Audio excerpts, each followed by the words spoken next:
akan memandu jalannya sesi presentasi kita pada siang hari ini.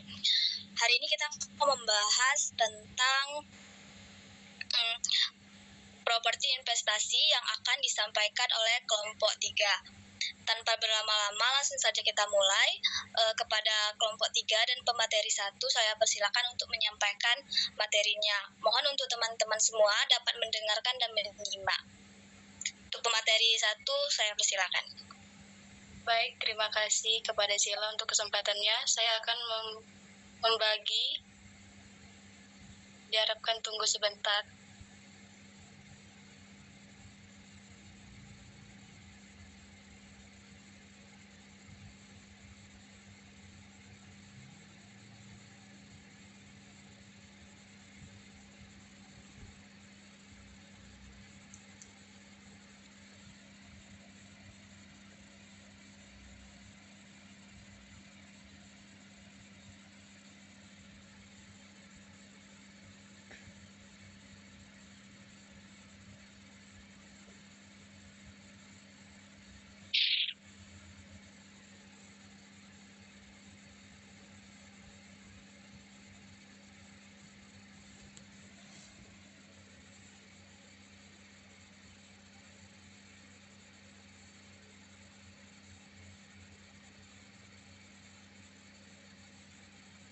Apakah sudah terlihat, teman-teman?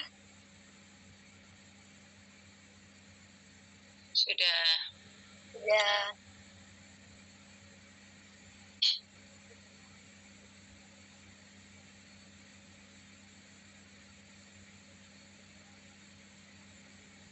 Baik, langsung saja kita buka.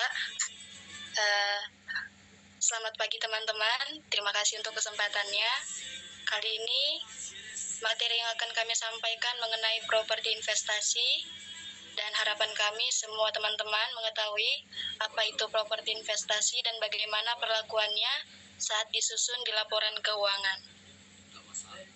Di sini saya bersama dengan teman-teman saya juga. Ada baik Miduri Afrian, ada juga Banati Ayu Cairani, dan juga saya Dewi Kurnia Alawas sebagai pemateri 1. Apakah gambar PPT-nya terhalang, teman-teman? Tidak. Baik, terima kasih. Untuk penyampaian materi hari ini saya rangkum dan menjadi 5 poin. Yang pertama, bagaimana pengakuannya, dan kemudian dari segi pengukurannya, dan ada juga penghentian pengakuan, kemudian penyajian, dan juga pengungkapannya. Tapi untuk sebelum itu kita harus mengetahui apa itu properti investasi, apakah sama dengan aset tetap. Maka kita akan mengupas bagaimana sih properti investasi itu diperlakukan di laporan keuangan, dan juga aset tetap bagaimana juga perlakuannya.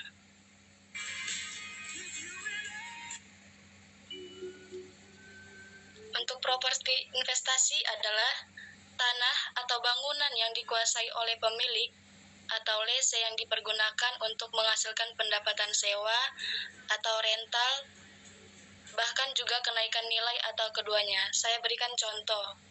Misalnya perusahaan Yuan ingin membeli gedung apartemen, namun bukan untuk dipakai pribadi atau dengan tujuan buka kantor dengan manajemen perusahaan yang baru. Tapi tujuan Yuan untuk membeli apartemen itu untuk disewakan sehingga Yuan mendapatkan pendapatan sewa. Contoh kedua itu misalnya kenaikan nilai. Nah, bagaimana sih kenaikan nilai itu? Contohnya seperti apa? Nah, contohnya nih, Andre ingin beli tanah kosong di pinggir kota. Tapi bukan untuk dioperasionalkan dia, tapi tanahnya itu ditahan atau tidak dijual selama beberapa tahun, karena tanah semakin lama umumnya bisa diperkirakan harganya akan juga naik. Jadi, properti investasi itu tidak digunakan untuk produksi atau penyediaan barang atau jasa untuk tujuan administratif, bahkan bukan juga untuk dijual dalam kegiatan usaha sehari-hari atau untuk pribadi. Selanjutnya, kita akan membahas tentang perbedaan properti investasi dan juga aset tetap. kriterianya dari segi tujuan kepemilikan, kalau ini properti investasi itu untuk disewakan atau kenaikan nilai. Tapi kalau aset tetap untuk dipakai sendiri dalam operasional. Nah, bagaimana contohnya aset tetap itu seperti apa sih? Misalnya nih, bangunan yang mau dipakai sendiri. Contoh misalnya gedung kantor, rumah sakit, sekolah, itu disebut sebagai aset tetap karena dipakai sendiri untuk operasional. Kemudian, apakah mesin dan peralatan juga termasuk properti? Jawabannya tidak, karena digunakan untuk membantu kegiatan produksi atau administrasi, begitu juga dengan kendaraan operasional. Itu semua bukan termasuk properti investasi, tapi melainkan aset tetap. Dan kalau standarnya, kalau properti investasi itu diatur dalam PSAK 13. Kalau aset tetap, dia standarnya diatur oleh PSAK 16. Seperti bisa teman-teman lihat, contohnya itu sudah saya sebutkan tadi. Kalau properti investasi, gedung yang disewakan pemilik atau tanah yang ditunggu kenaikan nilainya, bisa beberapa tahun ke depan. Terus kalau aset tetap, contohnya itu gedung kantor yang mau dipakai sendiri untuk kegiatan operasional. Selanjutnya kita akan membahas tentang pengakuannya. Kalau dia properti investasi diakui dengan harus memenuhi 2 syarat. Yang pertama itu kemungkinan besar manfaat ekonomi di masa depan akan diperoleh perusahaan. Artinya properti yang kita miliki akan menghasilkan keuntungan di masa yang akan datang, mulai dari pendapatan sewa atau kenaikan nilai jual di masa depan. Contohnya apa? Contohnya gedung yang akan disewakan dan menghasilkan pendapatan. Yang kedua, itu adalah biaya perolehan properti dapat diukur secara andal. Artinya apa? Semua biaya yang kita keluarkan bisa dihitung dengan jelas dan didukung oleh bukti transaksi. Contohnya harga beli, biaya notaris, pajak pembelian, dan lain-lain bisa dihitung dengan jelas. Jika 2 syarat ini terpenuhi, maka properti tersebut bisa diakui sebagai aset properti investasi dalam laporan posisi keuangan. Selanjutnya kita akan membahas pengukurannya. Pengukuran awal, pada saat pertama kali diakui, properti investasi diukur sebesar biaya perolehan. Maksud biaya perolehan itu apa? Yaitu dimulai dari harga belinya, terus pajak pembelian, biaya notaris dan legal, biaya langsung lain yang terkait dengan transaksi. Jadi semua biaya yang langsung berhubungan dengan perolehan properti yang dimasukkan ke dalam properti itu sendiri. Terus pengukuran yang keduanya itu pengukuran setelah pengakuan. Ada 2 model pengakuannya. Yang pertama itu model biaya atau cost model, dicatat sebesar biaya perolehan dikurangi akumulasi penyusutan dan penurunan nilai. Mirip seperti perlakuan aset tetap, seperti tanah yang tidak disusutkan dan juga bangunan yang tanah tidak disusutkan, tapi bangunan yang disusutkan. Kemudian model nilai wajar atau fair value model itu apa? Dicatat sebesar nilai wajar atau harga pasar saat tanggal laporan. Kemudian di nilai wajar tidak ada penyusutan. Kemudian selisih kenaikan atau penurunan dinilai diakui di dalam laba rugi, di dalam laporan keuangan, laporan laba rugi. Selanjutnya,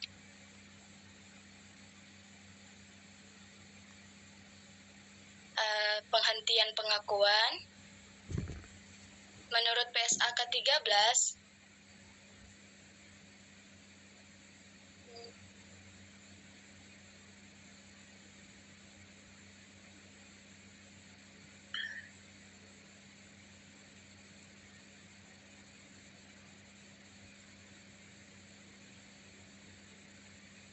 selanjutnya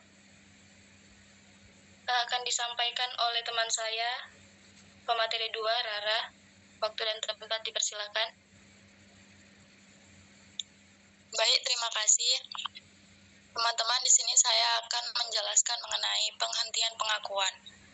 Menurut PSAK 13, properti investasi dihentikan pengakuannya atau dikeluarkan dari laporan keuangan pada saat yang pertama, yaitu properti tersebut dilepaskan, misalnya dijual atau dialihkan melalui sewa pembiayaan, atau properti tidak digunakan lagi secara permanen dan tidak memiliki manfaat ekonomi di masa depan. Misalnya yaitu gedung rusak berat dan tidak bisa disewakan lagi, serta tidak ada nilai jual. Artinya, jika aset sudah tidak memberikan manfaat ekonomi, maka harus dikeluarkan dari pembukuan.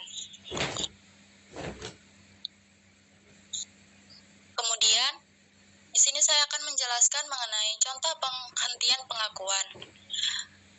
Yang pertama, karena ingin dijual. Misalnya, nilai buku gedung yaitu 900 juta, kemudian gedung dijual seharga 950 juta. Kas yang masuk yaitu 950 juta. Pada akumulasi penyusutan, properti investasi 900 juta, laba penjualan aset 50 juta. Kenapa dijual? Karena pada saat itu harga jual lebih tinggi dari nilai buku, maka ada laba sebesar 50 juta. Kemudian, penyajian dalam laporan keuangan. Yang pertama, penyajian dalam laporan posisi keuangan atau neraca, properti investasi disajikan sebagai aset tidak lancar, bukan aset tetap lagi. Kemudian, dipisahkan dari golongan. Persediaan, biasanya ditulis dengan nama akun properti investasi. Yang kedua yaitu penyajian dalam laporan laba rugi. Properti investasi disajikan sebagai beban usaha jika dilihat dari model biaya.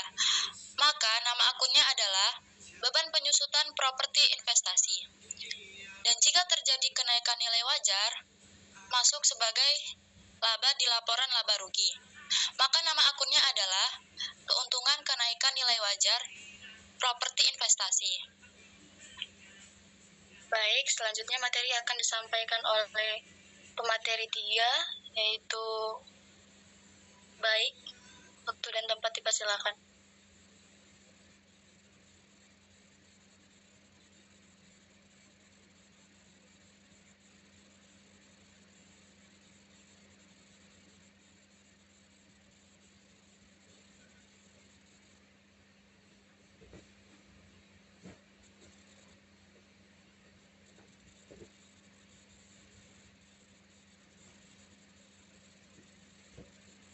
Baik.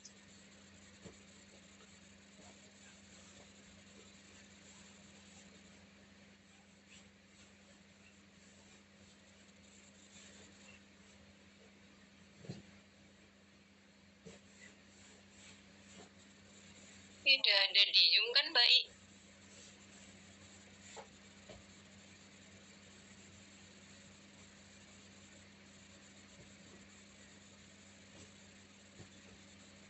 Tidak ada hadir kan? Tidak hadir kan? Mungkin bisa saya lanjutkan sendiri. Ya. Kemudian kita akan membahas pengungkapan. Pengungkapan dilakukan dalam catatan atas laporan keuangan atau CALK. Kenapa pengungkapannya dilakukan pada CALK ini? Karena di dalam CALK, laporan lebih transparan dan informatif. Tapi akan kita bahas di slide selanjutnya. Karena di dalam laporan keuangan seperti neraca dan laba rugi, hanya terdapat angka saja dan tidak menjabarkannya secara jelas. Contoh nih, di neraca hanya tertulis properti investasi sebesar 1.200.000.000 juta, tetapi tidak menjelaskan seperti model apa yang digunakan, bagaimana nilai wajarnya ditentukan, berapa penyusutannya. Tapi semua penjelasan itu hanya ada di CALK untuk transparansi dan akuntabilitas saat laporan ingin dilihat oleh investor, kreditur, ataupun auditor. Tanpa pengungkapan, angka di laporan bisa menyesatkan. Jadi semua itu harus dirangkum dalam laporan CALK. Mungkin sekian dari materi hari ini. Saya kembalikan kepada moderator. Baik, terima kasih atas pemaparan materinya. Selanjutnya kami akan membuka sesi tanya jawab. Bagi teman-teman yang masih belum paham tentang properti investasi, silakan ditanyakan dengan mengangkat tangannya.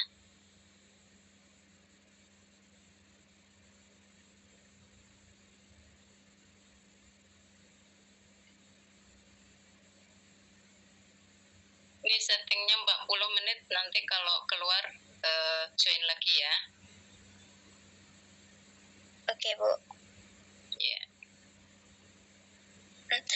Untuk teman-teman yang ingin bertanya, bisa angkat tangannya atau bisa langsung on mic.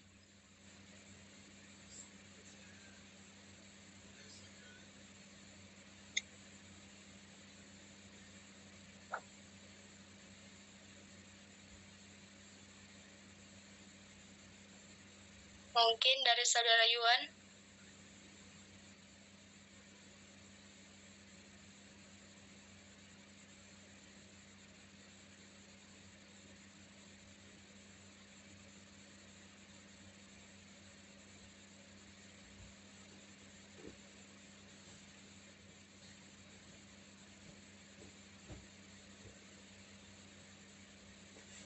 Mohon maaf sebelumnya Mbak Dewi.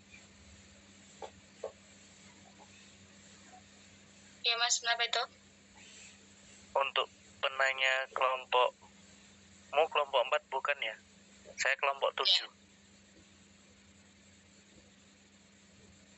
Gimana Mbak moderator? Untuk penanya itu kelompok 4.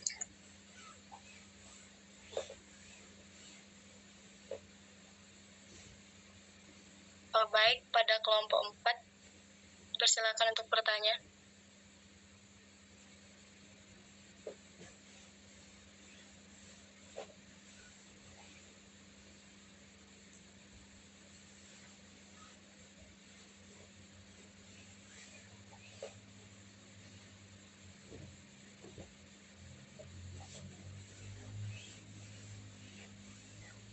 Silakan kelompok 4.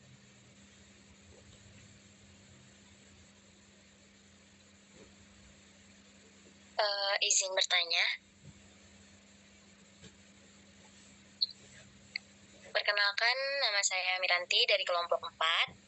Izin bertanya, Pak. Jika harga pasar properti turun drastis, itu bagaimana pengaruhnya terhadap laporan keuangannya, Pak? Terima kasih.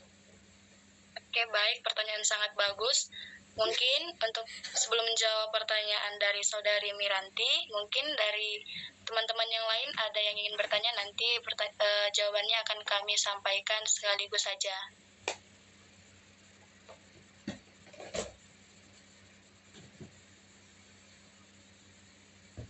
Baik, teman-teman dari kelompok 4, apa masih ada yang ingin ditanyakan? Izin bertanya untuk kelompok 3. Baik. Terima kasih untuk presentasi dan materinya. Mungkin saya ingin bertanya, bagaimana perlakuan akuntansi jika suatu properti sebagian disewakan dan sebagian lagi digunakan sendiri?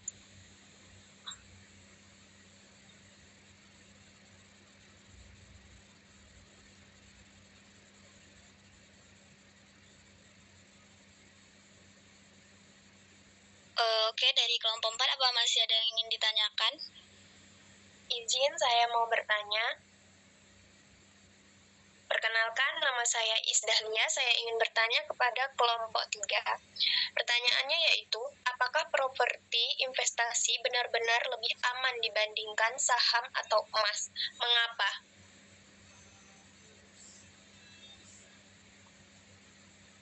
Oke, pertanyaannya sudah cukup atau masih ada lagi? Dari kelompok 4? Dari kelompok 4 sudah cukup, Mbak. Oke, terima kasih. Untuk pemateri, untuk penanya berikan kami waktu untuk mencari jawaban sebentar.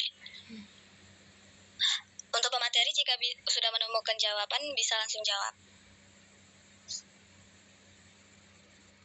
Baik, terima kasih.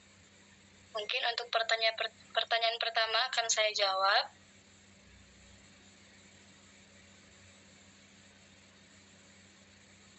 Saya akan menjawab pertanyaan mengenai jika harga pasar properti turun drastis, bagaimana pengaruhnya terhadap laporan keuangan?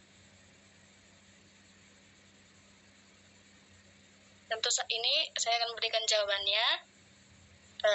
Jika properti itu turun, maka akan mempengaruhi laporan keuangan, misalnya di neraca. Nah, di neraca, dia akan mengurangi aset kita, sehingga aset kita itu menjadi turun.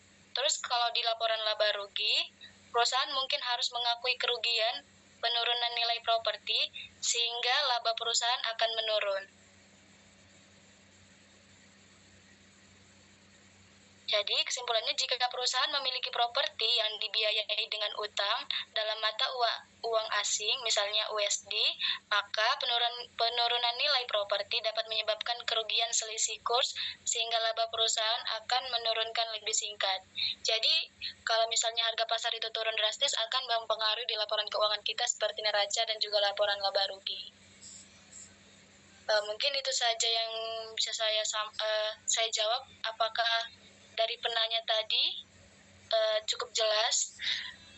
Cukup, Kak. Terima kasih. Baik.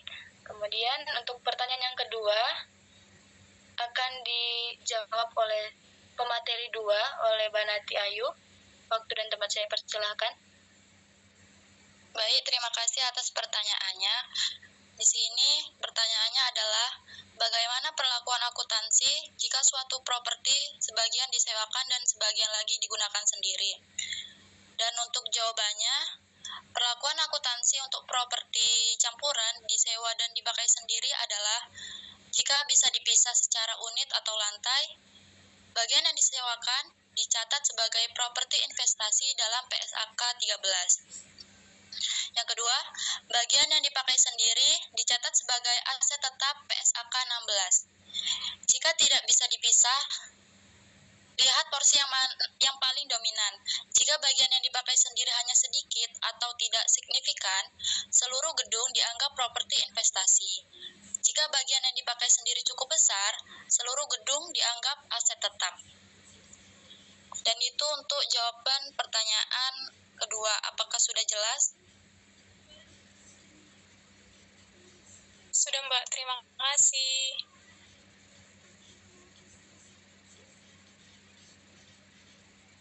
Baik, saya akan menjawab pertanyaan yang ketiga dari Mbak Iis. Tadi pertanyaannya, apakah properti investasi benar-benar lebih aman dibandingkan saham atau emas? Nah, kalau menurut saya, properti investasi saham dan emas memiliki resiko dan keuntungan yang berbeda-beda. Gak ada investasi yang benar-benar aman, karena semua investasi harus memiliki dan memang memiliki resiko.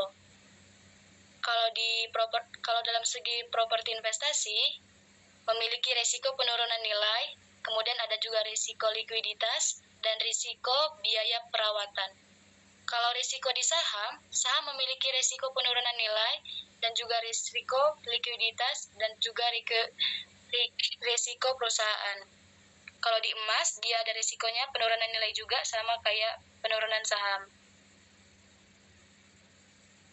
Namun ada juga kelebihan dari properti investasi, yaitu kita akan mendapat pendapatan sewa, maksudnya pendapatan dan juga nilai jangka panjang, di mana properti investasi dapat memiliki nilai jangka panjang yang stabil. Jadi kalau dibilang mana yang lebih aman, itu tergantung dari kitanya. Tuh, kita mau milih emas atau saham, sesuai keinginan hati aja, kepercayaan. Mungkin Itu saja yang bisa saya sampaikan materi hari ini. Tapi sebelumnya, apakah jawabannya bisa diterima oleh Mbak Iis? Bisa, Mbak. Terima kasih. Ya, terima kasih juga Mbak Iis. Mungkin itu yang bisa saya jawab dari pertanyaan-pertanyaan teman-teman. Mungkin saya kembalikan kepada moderator.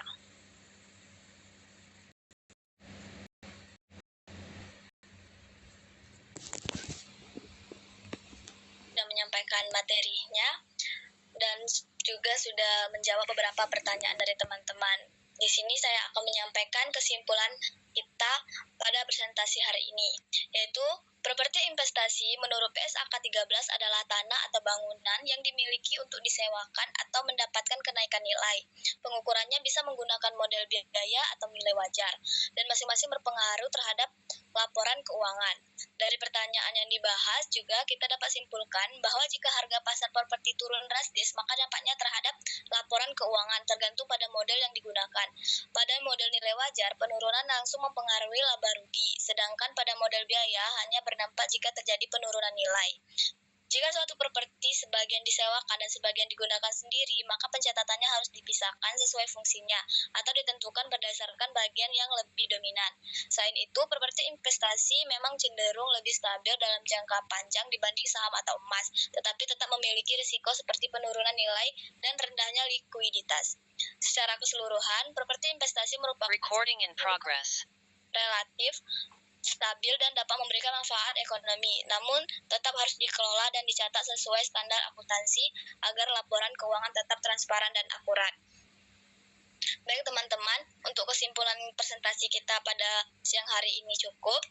Saya ucapkan terima kasih atas partisipasi teman-teman semua. Presentasi saya akhiri. Wassalamualaikum warahmatullahi wabarakatuh. Selamat siang. Waalaikumsalam warahmatullahi wabarakatuh.